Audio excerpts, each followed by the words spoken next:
Although Aladdin is motivated by love and Jafar is motivated by power, their tactics aren't terribly different. So who's the real bad guy here? Welcome to the Binger, Disney fans. We're all the heroes of our own stories, but when it comes to movies, the story usually dictates who the heroes and villains are. As viewers, we're expected to see the story from the good guy's point of view, which means we can understand why they do what they do. This is especially true of Disney movies where there's often little examination of moral gray areas. Yet, if we look at Disney films from a slightly different perspective, we may notice that certain characters aren't as good as we first believed. In this video, we're taking a look at Disney characters whose actions are more villainous than they initially appear.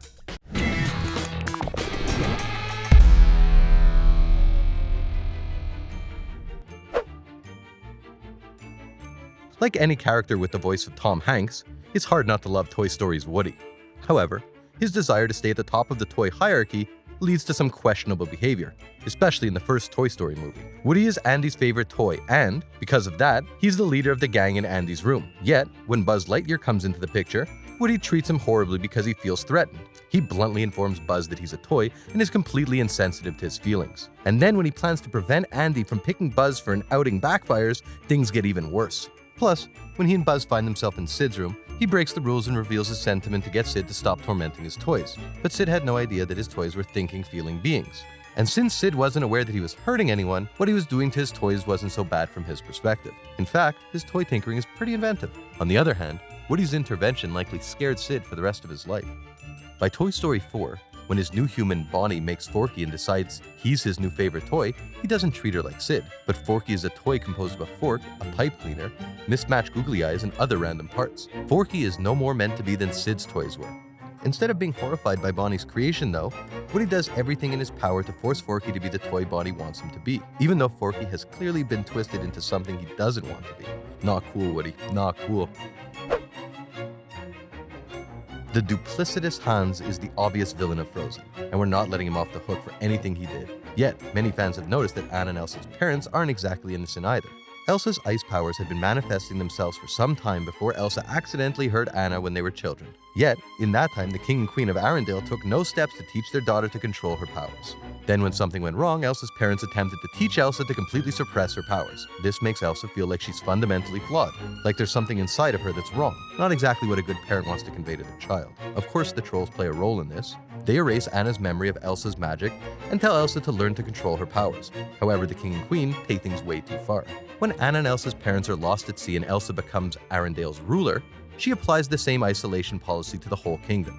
She closes her country off from the rest of the world. It's not exactly a good strategy. Yet, it's also understandable considering Elsa's parents made her feel what could happen if anyone found out about her magic. If things had been different, most of the drama in the movie would have never happened.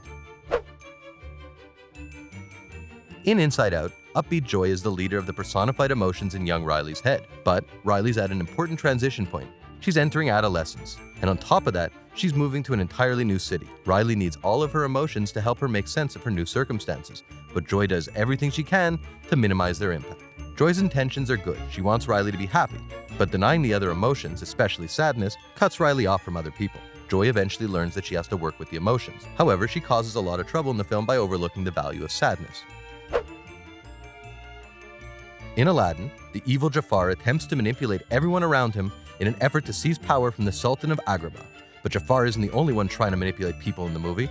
The title character also uses duplicity and deceit in his plan to win the hand of Jasmine. When we initially meet Aladdin, he's a street rat who steals to make ends meet. Yet his thievery is understandable, and his actions before the genie are not what make him morally shaky. It's after he meets the genie and wishes to be a prince that his choices become questionable.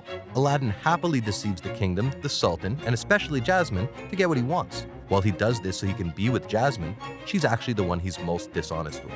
He does everything in his power to prevent Jasmine from figuring out who he really is. Things shall never fall for the real him. He's more than willing to marry Jasmine under false pretenses, and he hopes she never learns his secret. Not exactly a rock-solid foundation for a marriage.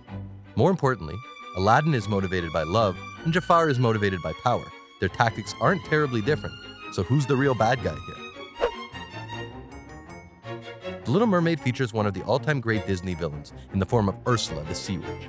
Yet, if it weren't for another character, Ariel would have never gone to Ursula in the first place. Yes, it's Ariel's father, King Triton, that drives Ariel to such dangerous lengths. In the pantheon of Disney parents, King Triton is far from the level of someone like Cinderella's evil stepmother. He clearly cares about his daughter, yet he also harbors an overwhelming hatred of humans. This causes a clash with Ariel, who's fascinated by the land dwellers. Instead of having a conversation with her and trying to understand Ariel's point of view, Triton demands Ariel change her feelings. The final straw comes when Triton destroys Ariel's hard-won collection of human mementos. Not surprisingly, this doesn't teach her the lesson he intended. It just drives her to seek out the Sea Witch, who gets Ariel to sign her voice away just by acting more sympathetic than her father did. The supposed villain of the Emperor's New Groove is Yzma. Yet, when it comes down to it, it's Kuzco, the Emperor himself, who's the real bad guy of the story. From beginning to end, Kuzco's selfish attitude makes him the architect of his own problems. When we initially meet Kuzco, we know something's off when he has an old man tossed out of the window for messing with his groove. He also, unfeelingly, insults a number of women just because he can. And he decides to bulldoze villagers' homes in order to build himself a summer palace with a waterslide. Then he fires Yzma as if it's nothing. However, it's Yzma who raised Kuzco. You'd think that alone would earn more loyalty from him, even if Yzma is just as awful as Kuzco is. When Kuzma is turned into a llama, instead of being humbled, he continues to act superior and entitled. Pancha tries to help him, but instead of appreciating what Pancha does on his behalf, Kuzco bosses him around. Of course, this is a story of redemption, and by the end, Kuzco does learn to be a better person. Still, the Emperor is far from the hero of the story. Wreck-It Ralph is a rare Disney movie that actually focuses on the plight of a supposed bad guy. The title character is the villain of the video game where he works. True to his name, Wreck-It Ralph's job is to wreck the homes of the Nicelanders. And it's the protagonist, Fix-It Felix, who repairs all the damage Ralph does on a daily basis.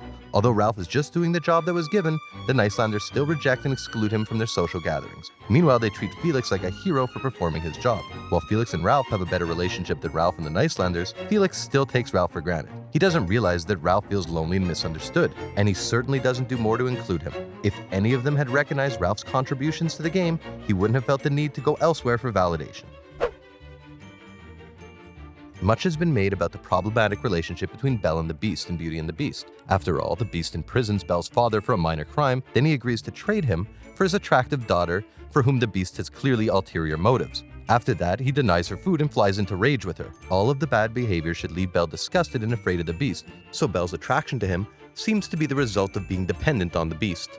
Yet there's another character in the film who also behaves terribly, the Enchantress, who cursed the Beast to begin with.